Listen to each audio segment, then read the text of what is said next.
Welcome back to Titan classes. अब तक आपने जाना कि लाइट रिफ्रैक्शन क्या होता है, जिसमें मैंने आपको बताए थे दो माध्यम, एक सघन और एक विरल।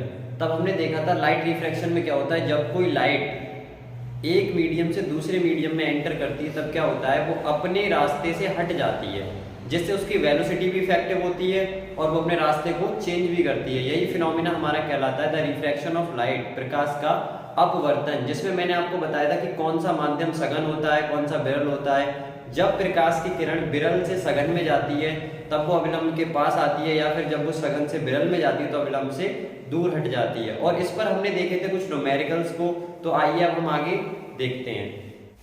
तो देखो, अब हम बात करेंगे क्रिटिकल एंगल के बारे में, जिसे हम बोलते हैं क्रांतिक कोण।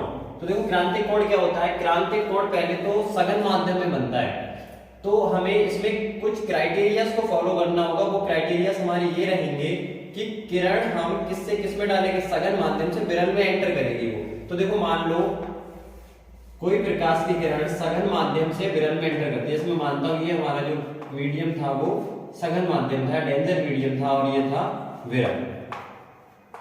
जैसे कि आपको पता है कि अगर कोई प्रकाश की किरण सघन माध्यम से विरल में एंटर करती है तो वो अभिलंब से दूर हटती है। अब जो आपतित किरण और अपवर्तित किरण, जैसे ये थी आपतित किरण और ये थी अपवर्तित किरण। आपतित किरण और अपवर्तित किरण जिसमें हम देखते हैं ये अभिलंब है, अभिलंब और आपतित किरण के बीच बना कोण आपतन कोण आई, जबकि अभिलंब और अपवर्तित किरण के बीच बना कोण अपवर्तन कोण आर कहलाता है। अब इस कंडीशन में क्या होगा, जो अपवर्तन कोण आर है वो आई की तुलना में क्या होगा, बड़ा होगा। क्यों? क्योंकि प्रकाश की किरण किससे किस में जाएगी, सघन से विरल में। जो प्रकाश की किरण अभिलंब से दूर हट रही है, अगर हम आई के मान को थोड़ा सा और बढ़ा दें तो क्या होगा,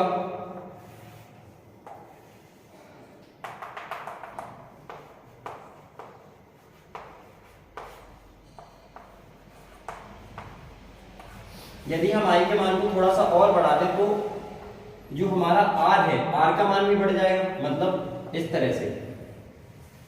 अब आई के मान को थोड़ा सा और बढ़ाने पर क्या होगा,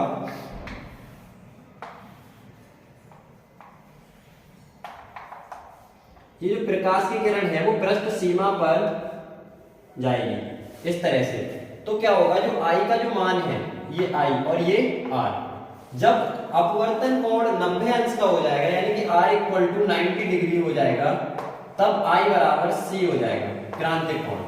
तो क्रांतिक कोण की डेफिनेशन क्या होगी, क्रांतिक कोण सघन माध्यम में बना, ये सघन माध्यम है ना, क्रांतिक कोण सघन माध्यम में बना वह आपतन कोण है जिसके लिए विरल माध्यम में अपवर्तन कोण का मान 90 डिग्री एंगल होता है।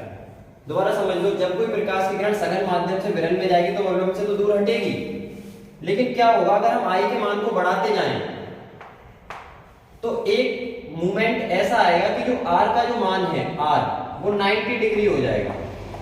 आर जो है वो 90 डिग्री हो जाएगा। जब हमारा आर यानी कि अपवर्तन कोण 90 डिग्री हो जाएगा, आर बराबर 90 डिग्री, तब आई बराबर क्या हो जाएगा, सी, यानी कि तब आपतन कोण किसमें बदल जाएगा, क्रांतिक कोण में।